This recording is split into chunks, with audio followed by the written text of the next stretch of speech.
बुद्ध नदी के किनारे ध्यान में बैठे थे। पास में एक ब्राह्मण अपनी पूजा अर्चना कर रहा था और उसके पास कुछ बचा हुआ प्रसाद था जिसे वह देना चाहता था। वह बुद्ध के पास आया, लेकिन बुद्ध के गंजे सिर को देखकर, जो एक सामान्य व्यक्ति का प्रतीक था, वह कुछ सोच में पड़ गया। उसने बुद्ध से पूछा, आप कौन से जाति के हैं? बुद्ध ने उत्तर दिया, मैं न तो ब्राह्मण हूँ, न राजकुमार, न किसान और न ही किसी अन्य जाति का हूँ। मैं वह हूँ जो समझता है कि अस्तित्व कैसे उत्पन्न होता है और जाति के बारे में आपका सवाल अप्रासंगिक है।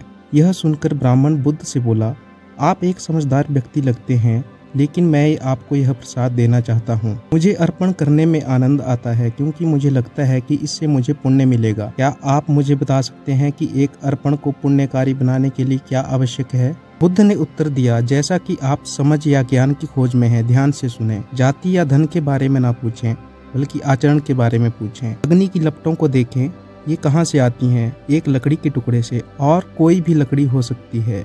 उसी तरह एक बुद्धिमान व्यक्ति किसी भी श्रेणी या वर्ग से आ सकता है। यह दृढ़ता, संयम और सत्य की समझ से कोई व्यक्ति महान बनता है, जाति से नहीं। बुद्ध कहते हैं, मैं बताता हूँ कि कौन अर्पण के योग्य है। वह व्यक्ति जो जीवन के प्रति मोह नहीं रखता है और जिसने जन्म और मृत्यु की समाप्ति देख ली है। उस अवस्था की पूर्णता में उसने वस्तुओं के होने की सच्चाई को समझा है। उसकी मन स्थिति अब विश्राम स्थलों की तलाश नहीं करती। वह आदतों की जंजीरों की समाप्ति को देखता है। वह अपने आप को स्वयं के रूप में नहीं देखता और इसलिए उसमें भ्रमित होने की कोई बात नहीं है। वह सभी घटनाओं को स्पष्टता से देखता है। वही व्यक्ति अर्पण के योग्य है। अर्पण वही योग्य होता है। ब्राह्मण प्रभावित होकर अपने प्रसाद को बढ़ाते हुए बोला, मैंने अब एक ऐसे प्राणी से मुलाकात की है जो सब कुछ पूरी तरह से समझता है, इसलिए मेरा अर्पण सच्चा होगा। कृपया मेरे प्रसाद को स्वीकार करें। लेकिन बुद्ध ने उत्तर दिया, अब ब्राह्मण, मैं सत्य बताने के लिए उपहार स्वीकार नहीं करता। स्पष्ट ज्ञान वाले लोगों का तरीका ऐसा नहीं होता। जाओ और एक महान संत को ढूंढो जो पूर्ण और सभी चिंताओं को शांत करने में सक्षम हो।